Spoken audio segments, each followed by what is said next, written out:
మనము మొదటగా దేవుణ్ణి హృదయంలోనికి ఆహ్వానించి హృదయంలోనికి చేర్చుకొని మనం ఏం చేసినా పరలోకానికి వెళ్తాం. ఆ తర్వాత రెట్టింపు లేదా నూరంతల ఆశీర్వాదాన్ని పొందుతాం. హల్లెలూయా, హల్లెలూయా.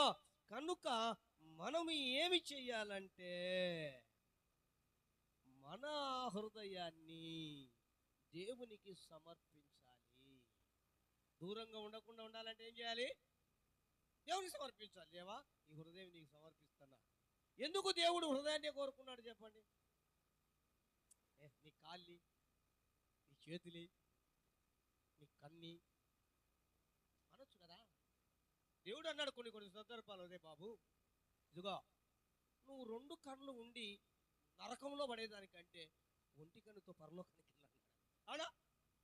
2 కాళ్ళుండి నరకంలోనికి పోయేదానికంటే ఒక కాలు ఉండే చాలు, అంటే కుంటూని పోయినా పర్వాలేదు, పరలోకానికి వెళ్ళన్నాడు. దాని అర్థం ఏంటి?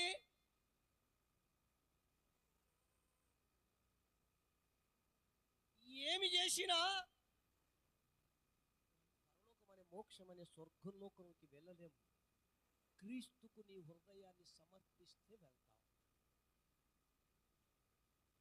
హృదయాన్ని ఎందుకే కోరుకుంటున్నాడు? ఎందుకు?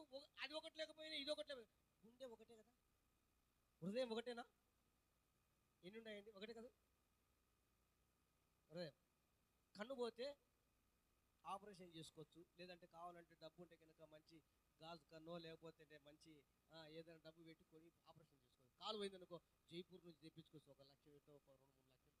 చేయి పోయిందనుకో చేసుకోవచ్చు. శరీరం ఓయే భాగాలు కిడ్నీ పోయినా కూడా నో ప్రాబ్లం, ఒకదాంతైనా బతకొచ్చు. మరి ఏ అవయ భాగమైనా. కానీ హృదయం పోతే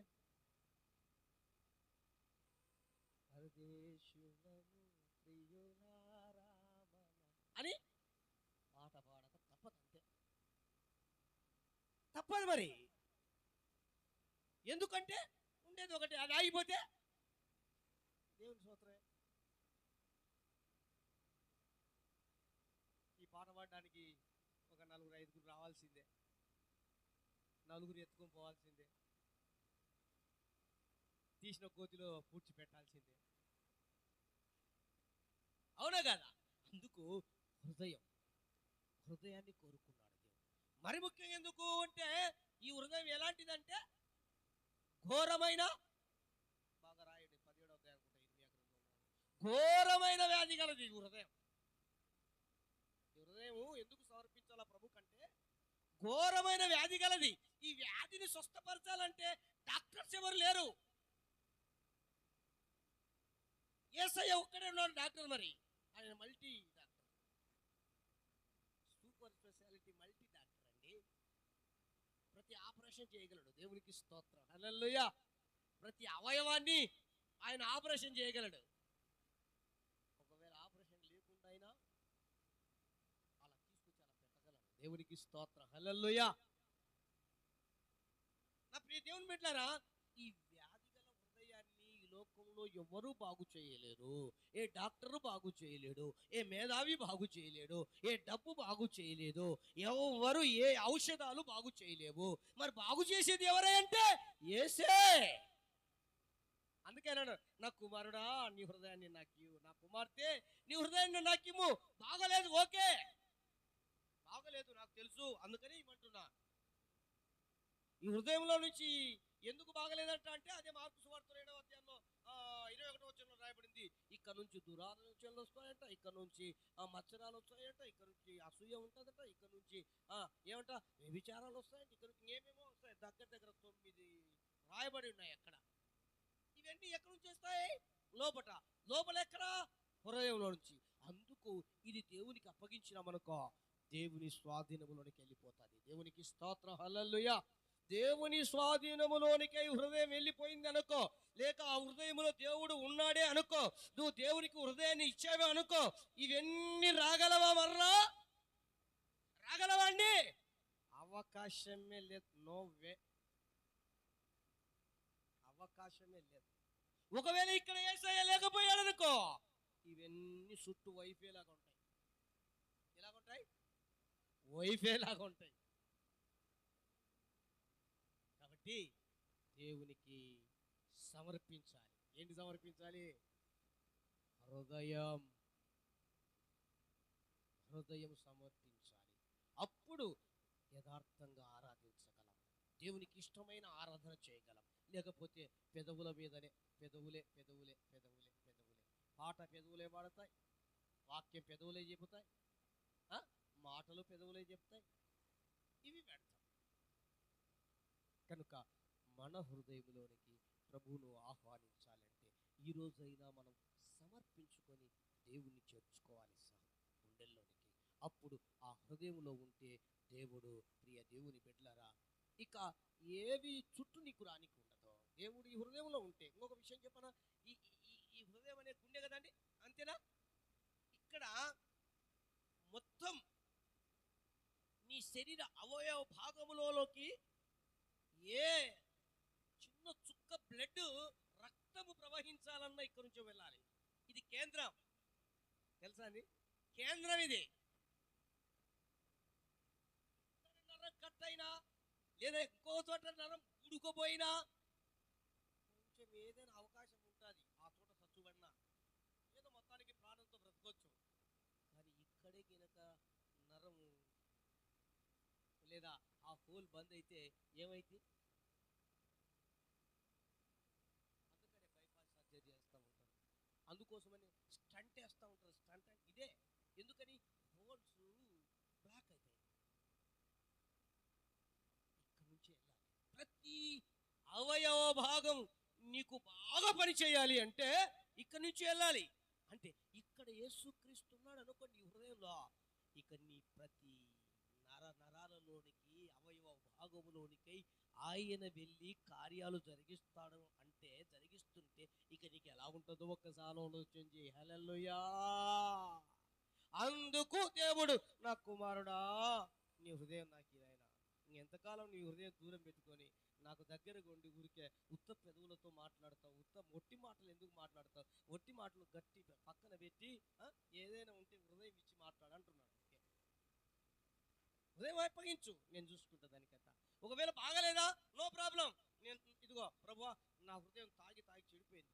లేదు ప్రభా, నా హృదయం మోసాలు చేసి చేసి చెడిపోయింది. నా హృదయం దుర్మార్గంగా ప్రవర్తించి చెడిపోయింది. లేదా రకరకాలుగా ఏం చేసినా కూడా అయితే దాన్ని బాగు చేస్తాను, అది బాగు చేస్తాను. దానికోసమని దేవుడు అడిగేది కూడా. ఇది బాగలే, ఘోరమైన వ్యాధి నాకు తెలుసా బా, నువ్వు చెప్పనక్కర్లేదు. దాన్ని బాగు చేయడానికే, స్వస్థపరచడానికే నేను అడుగుతున్నా అని దేవుడు ఈ పూట మనతో మాట్లాడతాడు. మన హృదయం ఆయనకు సమర్పిద్దాం. అప్పుడు ఏమైపోద్ది? హృదయం సమర్పిస్తే దేవుడు ఆ హృదయంలో నివాసం ఉండి అద్భుతమైనటువంటి పాలన, అనగా మనల్ని ఏ విధంగా పరిపాలించాలో ఆ విధంగా పరిపాలిస్తూ వెళ్తాడు. హల్లెలూయా, హల్లెలూయా. హృదయంలో దేవుడు లేకపోతే మనల్ని సాతానుడు పరిపాలిస్తాడండి, అపవాదిగాడు మనల్ని ఏల్తాడండి. అందుకు వారికి అవకాశం లేదు. పరిశుద్ధ గ్రంథం బైబిల్లో నుంచి ఇర్మియా గ్రంథం 26వ అధ్యాయం 2-3 వచనాలు చదువుదాం. ఇర్మియా గ్రంథం 26వ అధ్యాయము 2-3 తీయండి, అందరు తీయండి. చదవక. యెహోవా ఆజ్ఞ ఇచ్చునదేమనగా, నీవు యెహోవా మందిర ఆవరణములో నిలిచి నేను నీకు ఆజ్ఞాపించిన మాటలన్నిటినీ యెహోవా మందిరములో ఆరాధించుటకై వచ్చు యూదా పట్టణస్థులందరికీ ప్రకటించుము. వాటిలో ఒక్క మాట అయినను చెప్పక విడవకూడదు. వారి దుర్మార్గమును బట్టి వారికి చేయదలచిన కీడు చేయక నేను సంతాపపడినట్లు వారు ఆలకించి తమ దుర్మార్గమును విడుచుదురేమో. అబ్బో,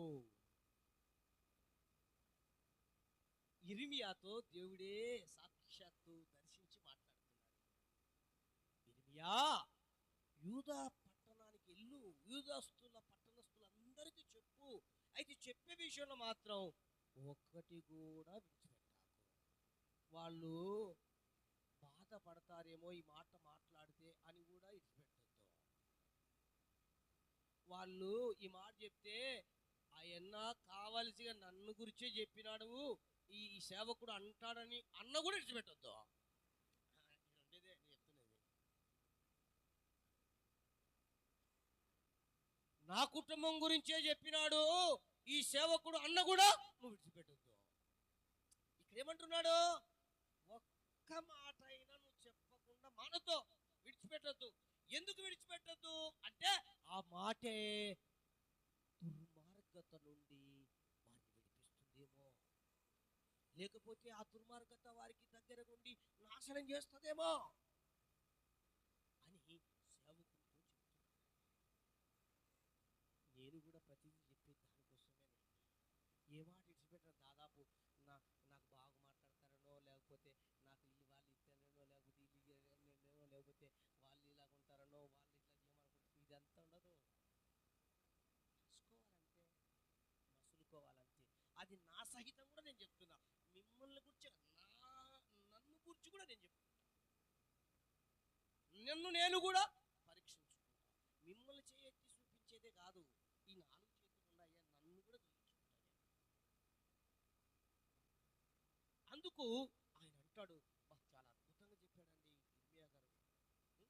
దేవుడు ఇర్మియా ద్వారా ఏమని, ఒకవేళ ఏమైనా మాట్లాడేమో చూడు, మందిరావరణంలోకి నిలిచి వచ్చిన తర్వాత వారితో ఏ మాట చెప్పకుండా విడవవద్దు. ఆ మందిరములో వారు వచ్చి ఆరాధించుటకై వచ్చినప్పుడు ఖచ్చితంగా ప్రకటించుము, మాట తప్పాకు. వారి దుర్మార్గమును బట్టి వారు ఒకవేళ వారు చేయదలసిన కీడు దుర్మార్గత ఏదైనా విడిచిపెడతారేమో. దేవునికి స్తోత్రం. హల్లెలూయా. అంటే దాని ఉద్దేశం ఏంటి? దేవుని మందిరములోనికై వచ్చేవారు, ఆరాధించువారు ఎలాగుండాలంట? ఎలాగుండాలి? దుర్మార్గమునకు దూరంగా ఉండాలి, దేవునికి దగ్గరగా ఉండాలి. ఈ వాక్యం ద్వారా దుర్మార్గునికి లేదా దుర్మార్గతకు లేదా కీడుకు లేదా నీకు నష్టము చేసేది, నీ కుటుంబానికి నష్టము చేసేది, లేదా నీ పిల్లలకు నష్టము చేసేది, ఆ దుర్మార్గము ఏదైతుందో అది దూరంగా ఉండాలి, దేవునికి దగ్గరకై ఉండాలి. అలా ఆరాధించాలి నా మందిరములో అంటాడు దేవుడు. అది అక్కడ రాయబడిన మాట. అందుకు నువ్వు చెప్పే మాట రాజీ పడకు. ఏ ఒక్కటి విడిచిపెట్టకూడదు చెప్పు. ఏ ఒక్కటి విడిచిపెట్టద్దు.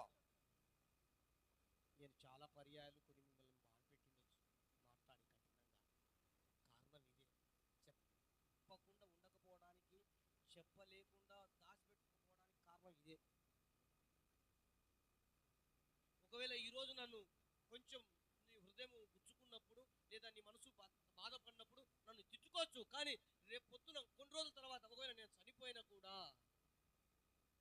ఖచ్చితంగా నేను చెప్తున్నా, ఆ మాట సేవకుడు చెప్పింది నిజమని నువ్వు ఖచ్చితంగా నువ్వు సంతోషంగా దేవుని సన్నిధిలో కనపరుస్తావు. దేవునికి స్తోత్రం. హల్లెలూయా. అందుకని ప్రతిదీ విడిచిపెట్టాను. నా వెలికిడికి వచ్చింది లేదా నాకు ప్రేరేపణ కలిగింది లేదా నేను తెలుసుకున్నది లేదా నాకు తెలియబోయేది ఖచ్చితంగా నాకు తెలిసినంత వరకు విడిచిపెట్టకుండా చెప్పడానికి ప్రయత్నం చేస్తాను ఎప్పటికప్పుడు. ఎందుకో తెలుసా? అది విడిచిపెడితే నా పిల్లలకు మేలు. ప్రభు చెప్పినట్లే మీకు మేలు. ఇంకొక మాటగా అంతకంటే ముఖ్యంగా వారు అలా ఆరాధించాలి నా మందిరములో అంటాడు. హల్లెలూయా. ఏమన్నాడు అక్కడ? వారు వారి పెదవులతో కనపరుచుదురు గాని, పెదవులతో కనపరుచుదురు గాని వారి హృదయము దూరంగా ఉంది. మరి పెదవులతో కనపరచకుండా హృదయంతో ఆరాధించాలి అంటే ఏం చేయాలి? దుర్మార్గం ఉండకూడదు హృదయంలో, లేదా దుర్మార్గత మనకు దూరంగా ఉండాలి, మన కుటుంబానికి దూరంగా ఉండాలి, మన పిల్లలకు దూరంగా ఉండాలి.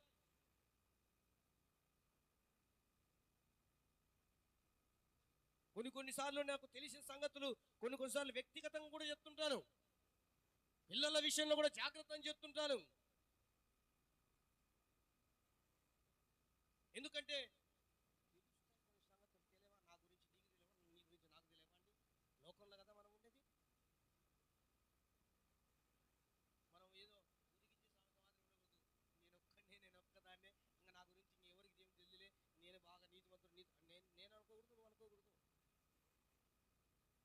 ఈపు నీకు మరి ఎవరికి కనపడింది? అందరికీ ముందర కనపడేది నీకు ఒక్కరికే, కానీ నీ ఈపు మాత్రం. అందుకు నా ప్రియ దేవుని బిడ్డ, ఈ దుర్మార్గం దూరం అయిపోయి దేవునికి దగ్గరకైతే దేవుణ్ణి ఆరాధిస్తావు కదా, అది మంచి ఆరాధన కదా. ఆ ఆరాధన చేస్తే దేవుడు ఇష్టపడతాడు కదా, ఆ ఇంపైన ఆరాధన దేవునికి ఇష్టం కదా. అప్పుడు దేవుడు ఇష్టపడితే నీకు ఏది కాదనకుండా ఉంటాడు, ఏది కాదనకుండా చేయకుండా ఉంటాడు. నువ్వు అడిగితే ఏమని ఇవ్వకుండా ఉంటాడా? నువ్వు ఆపదలో ఉంటే నీకు ఆదుకోకుండా ఉంటాడా? నువ్వు కష్టాల్లో ఉంటే నిన్ను కష్టాల నుంచి విడిపించకుండా ఉంటాడా? నువ్వు అనారోగ్యంతో కుమిలిపోతా ఉంటే దేవుడు చూస్తూ నవ్వుతాడా? ఎవరు సహాయం చేయకుండా నువ్వు ఒక్కదానివే మూల కూర్చొని ఏడ్చుకుంటూ ఉంటే ఆయన చూస్తూ ఉండడానికి ఏమైనా అన్యాయస్తుడైన దేవుడా? చెప్పండి, కాదు కదా. అందుకు అన్నాడు, నీ హృదయాన్ని దూరంగా పెట్టాకు. నీ హృదయం దూరంగా ఉండాలంటే దుర్మార్గత లోపలికి వచ్చేస్తుంది. దుర్మార్గాన్ని దూరం చేయండి. దేవునికి స్తోత్రం, హల్లెలూయా. దాని అర్థం ఏంటి? హృదయంలో దేవుణ్ణి చేర్చుకోవాలి, సమర్పించన్నాను. ఆ తర్వాత ఆ దుర్మార్గం దూరంగా కావాలంటే ఏం చేయాలి? దేవునికి దగ్గర కావాలి. దేవునికి దగ్గర అయితే ఏమైతే? మన దేవుడు ఎవరండి? పరిశుద్ధుడు. అవునా? మరి దేవునికి దగ్గర అయినప్పుడు పరిశుద్ధుడు కనుక మనం పరిశుద్ధులుగా. మన దేవుడు ఎవరు? నీతిమంతుడు. మరి నీతిమంతునికి దగ్గర అయిన తర్వాత మనం నీతిమంతులుగా తీర్చబడ. మన దేవుడు ఎవరు? ప్రేమ కలిగిన వాడు. మరి మన ప్రేమ కలిగిన దేవునికి దగ్గరగా ఉన్నప్పుడు ఆ దేవుని ప్రేమ మనలో ఉండదా? మన దేవుడు ఎవరు? అన్యాయం చేసే దేవుడు కాదు. మరి మన దేవునికి దగ్గరగా ఉన్నప్పుడు మనం అన్యాయం చేస్తామా ఒకరికి? అది కథ అది అంతే. పిల్లు చిన్న అయస్కాంతం ఉంది కదా, అయస్కాంతం ఉంటుందా? పిల్లలు ఆడుకుంటారు చిన్నప్పుడు.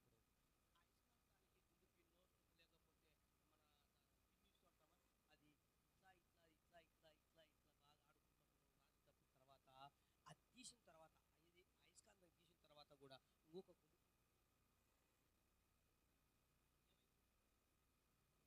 ఏమైతే అండి అతుక్కుంటుందా లేదా? అయస్కాంతం ఎక్కడుంది? అయస్కాంతం నుంచి విడిపించబడింది, దూరంగానే ఉంది. కానీ ఈ గుండు పిన్ను ఆ అయస్కాంతానికి దగ్గరగా ఉండి ఉండి ఉండి ఉండి ఉండి ఉండి ఉండి ఏమైంది? దాని స్వభావం అనేది దీనికి కూడా వచ్చింది. దీనికి రావడం వల్ల ఆ పక్కన ఆ గుండు సూది కూడా అంతే. దేవునికి స్తోత్రం, హల్లెలూయా. మన జీవితం కూడా అంతే. దేవునికి ఎంత దగ్గర అయితే అంత ఆయన స్వభావం మనకు వచ్చేస్తుంది, ఆయన రూపం మనలోనికి వచ్చేస్తుంది, ఆయన సొగుసు మనకు ఏర్పడుతుంది. దూరం అయిపోతే వికారం అయిపోయింది. ఆయన స్వభావం కాదు కదా, అప్పుడు ఇంకా నిన్ను బాధ పెట్టేస్తాయి, నీ కుటుంబాన్ని బాధ పెట్టేస్తాయి. నీ కుటుంబాన్ని కాదు, నువ్వు పక్కన వాళ్ళను కూడా బాధ పెట్టే విధంగా ఉంటావు. కనుక ఇలాంటి వ్యర్థమైన జీవితం వద్దు, వ్యర్థమైన ఆరాధన వద్దు, వ్యర్థమైన పనులు వద్దు, దేవుని ఆశీర్వాదం పోగొట్టుకోవద్దు. దేవునికి స్తోత్రం, హల్లెలూయా, హల్లెలూయా. కనుక ఏం చేయాలి? అలాంటి పరిశుద్ధమైన జీవితం మనం కూడా కలిగి ఉండాలి, లేదా నీతియుక్తమైన జీవితం మనకు కలిగి ఉండాలి, లేదా ఒకరిని ప్రేమించి వారికి సహాయం చేసే గుణం మనకు కలిగి ఉండాలి, లేదా మనకు స్వభావం ఏమిటంటే మంచి సుగుణాలు దేవుని దగ్గర ఉన్నాయండి. ఆ సుగుణాలన్నీ రావాలి, కలిగి ఉండాలంటే ఇదిగో మనం అలా దగ్గరగా దేవుల్లో ఉండాలి. హల్లెలూయా, హల్లెలూయా. అప్పుడు దుర్మార్గం అన్నది విడిచిపోతుంది. దుర్మార్గం విడిచిపోతుంది. ఆయన అన్న మాటే కదండి అది. అందుకు ఏ మాటను చెప్పకుండా ఉండొద్దు అన్నాడు. నేను కూడా ఏ మాట చెప్పకుండా దాచుకోను అని చెప్పేస్తంట. మీ ఇష్టం, ఏమనుకోకండి దయచేసి. లేదంటే కనుక నాతో మాట్లాడద్దు బ్రైనా, నాతో ఇక్కడ మాట్లాడదు కానీ మంచి మాట మాట్లాడని చెప్పు. ఏమో నాకు తెలియదు, నువ్వే ప్రార్థన చేసుకున్నా తెలియదు. నేనైతే ప్రార్థన చేసుకుంటా, ప్రభా నీ ప్రజలకు ఏ మాటలు చెప్పాలో చెప్పండి, ఆ మాటలే మాట్లాడతాంట. ఒకటి మాత్రం విడిచిపెట్టాను. దేవునికి స్తోత్రం, హల్లెలూయా, హల్లెలూయా. అది నీ ఆశీర్వాదం కోసమే, నీ కుటుంబం ఆశీర్వాదం కోసం. పరిశుద్ధ గ్రంథం బైబిల్లో నుండి మత్తయి శుభవార్త 15వ అధ్యాయం 6వ వాక్యము నుండి. ఇంతవరకు 7వ వాక్యం చదివినారు కదా, 6వ వాక్యం కూడా చదవండి. మీరు మీ పారంపర్యాచార్య నిమిత్తమై దేవుని వాక్యమును ఏం చేస్తున్నారంట? నిరర్థకము. బాగా గమనించాలి పదాలు. నిరర్థకము చేస్తున్నారు. అందుకు మీరేం చేస్తున్నారు? పెదవులతో కనపరుస్తున్నారు, హృదయం దూరంగా ఉంది. అది అక్కడ చెప్పిన మాట. అంటే ఇక్కడ రాయబడిన మాట ఏంటంటే వాక్యమును నిరర్థకం చేయొద్దండి. మరి ఏం చేయాలి? అనుసరించాలి. అంటే వాక్యానికి లోబడి వాక్యాన్ని అనుసరించాలి. ఏమండి, దేవుని ఎలా కనపరచగలం? ఎలా అండి? వాక్యాన్ని నిరర్థకం చేసి కనపరచగలమా? వాక్యాన్ని అనుసరించి కనపరచగలం. వాక్యాన్ని గైకొని కనపరచగలం. వాక్యమును విని అనుసరించి కనపరుస్తాం. అందుకనే వాక్యమునకు విధేయులై వాక్యాన్ని అనుసరించండి. అప్పుడు దేవుని నువ్వు కనపరిచినట్లు. వాక్యమును లేదా వాక్యమును అనుసరిస్తే, లేదా దేవుని వాక్యానికి విధేయత చూపి వాక్యమును అనుసరిస్తే నీకు కలిగే ప్రయోజనం ఏంటి? లేదా మనకు కలిగే ప్రయోజనం ఏంటండి? వాక్యమును అనుసరిస్తే ఏంటి ప్రయోజనం? నీ వాక్యం నన్ను బ్రతికిస్తుంది. నీ వాక్యం నా బాధల్లో నెమ్మదిని కలగజేస్తుంది. నీ వాక్యం నాకు చెప్పరా, ఇవన్నీ కంఠస్థం ఉన్నారా? నీ వాక్యం నా పాదములకు దీపం, నా త్రోవకు వెలుగే ఉన్నది. నీ వాక్యము తేనె కంటే, నీ వాక్యం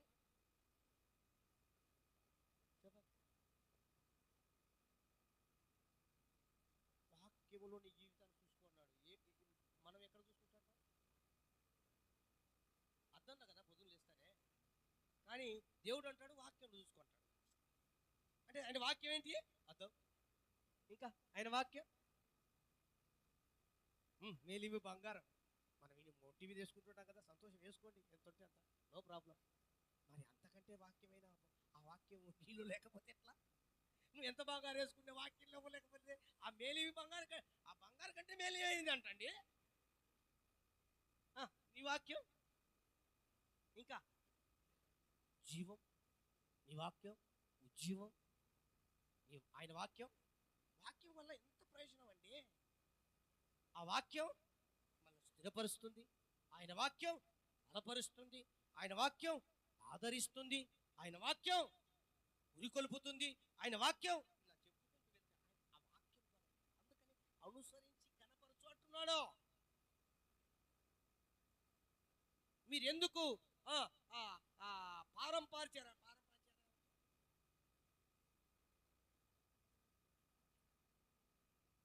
మా పూర్వీకులు, మా పెద్దోళ్ళు, మా నాన్న నాన్న నాన్న నాన్న, మా అమ్మ అమ్మ అమ్మ అమ్మ అంటారే.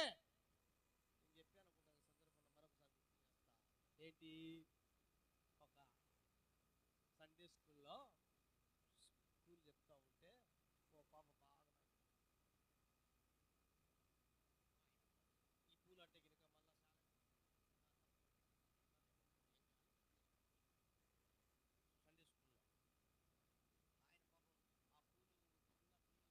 ఆ పూలు ఏమేమో చేసినాయి ట్రోలింగ్.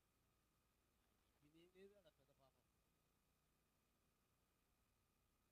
కానీ నేను చెప్పేది అది కాదు, కొంచెం వ్యత్యాసం ఉంటుంది.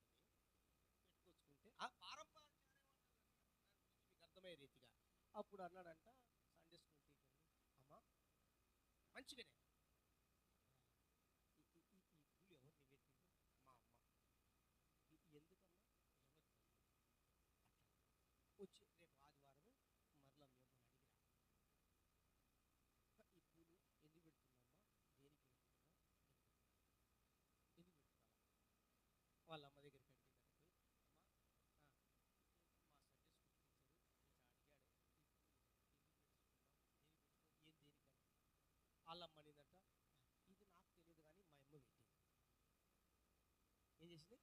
మాయమ్మ ఎవరమ్మా? ఈ పాప వాళ్ళ అమ్మ పెట్టేది. సరే మరి మేమన్నా నాన్న కనుక్కోమ్మా అనింది. సరే వాళ్ళమ్మని బ్రతికింటే అడిగింటుంది కదా, అమ్మ అమ్మ అమ్మ ఇలా ఎందుకు ఇలా జరిగింది, ఇలా ఎందుకు పెట్టుకోవాలి? నాకు తెలుసు, మాయమ్మ పెట్టింది అంటది ఆయమ్మ. ఇంక వెళ్ళిపోండి. ఇది పారంపాచ అంటే పెద్దలాగా ఆచారాలు అంటావే.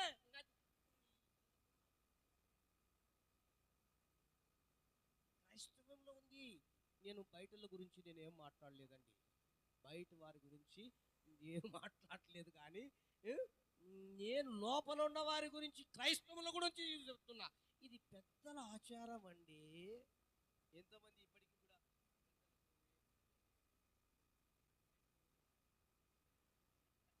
మన ఈ మధ్య కాలంలో మా తమ్ముడు వాడు ఈ మధ్యనే కొంచెం దేవుని తెలుసుకుంటున్నవాడు నన్ను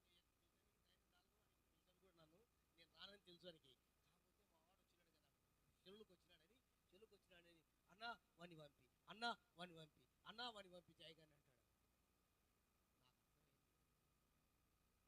నాకు పంపమంటాడో నాకు అర్థమైంది. ఎప్పుడు నేను పోను, ఎప్పుడు చేయలే.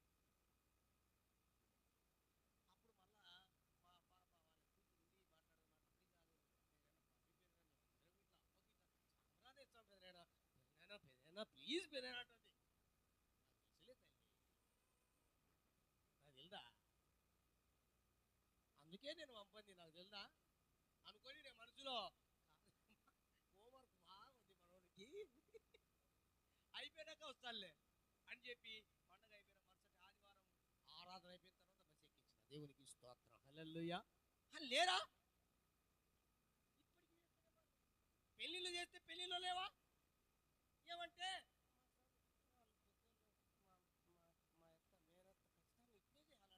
మా మేనమామ ఇట్నే చేయాలంటున్నాడు, మా పెద్దమ్మ ఇలా.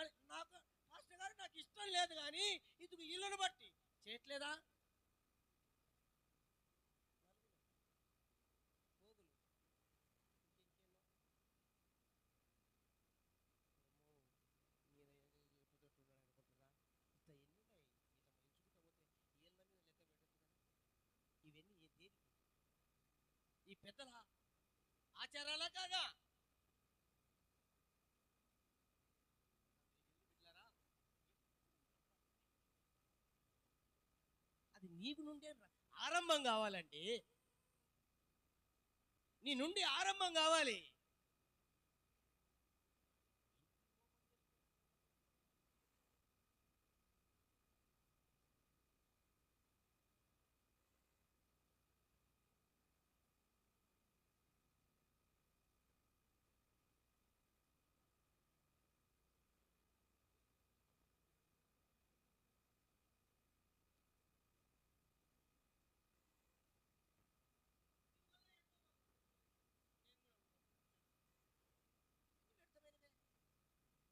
ఇవి పారంపాచారాలు అన్నట్టు. ఇవన్నీ చెప్తే చాలా ఉన్నాయండి. ఇవన్నీ మా దైనందిన క్రైస్తవులు కూడా చేస్తున్నారన్న విషయాన్ని నేను జ్ఞాపకం చేస్తున్నాను. ఇవన్నీ కూడా దేవునికి ఇష్టము లేనివి.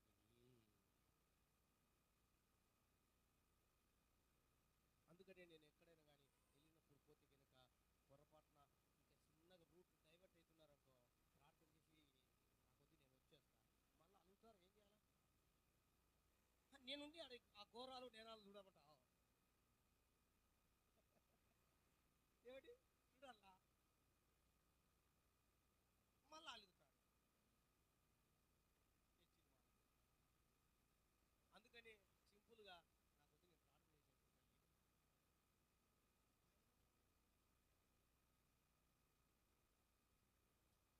ఏమవుతుందా అంటే ఇవన్నీ దేవునికి అయిష్టమైనవి. దేవుడు మనకు ఆశీర్వాదం తీసుకోరా. ఇవి పెద్దలు ఏదో జరిగిపోయింది, తెలియని ఆ అజ్ఞాన స్థితి, అవునా కాదండి? తెలియని కానీ మార్పు రావాలి. దేవుని వాక్యం చెప్తుంటే చేయి, నేను వద్దంటే అడుగు. దేవుని వాక్యం చెప్తుంటే చేయి, నేను వద్దంటే అడుగు. నీ అలానే చేస్తాను. సేవకుడు చెప్పింది, దేవుని వాక్యం చెప్పింది ఏం చేయం మనం అంటే మనమని, ఐ మీన్ క్రిస్టియన్స్, అందులో మనం ఉంటే మనకు కూడా అంతే. కానీ ఇవన్నీ పెద్దల మాటలు విను, కానీ దేవునికి వ్యతిరేక వాక్యమును గురించిన మాట వినొద్దు. పెద్దలైనా సరే బుద్ధిగా సర్ది చెప్పి వారికి వందనాలు చెప్పి అవసరమైతే నీ మాట ఏమైనా ఇంట కానీ ఈ ఒక్క మాట చెప్పొద్దండి ప్లీజ్ అని అడుక్కో. ఇబ్బందిలే, అడుక్కో.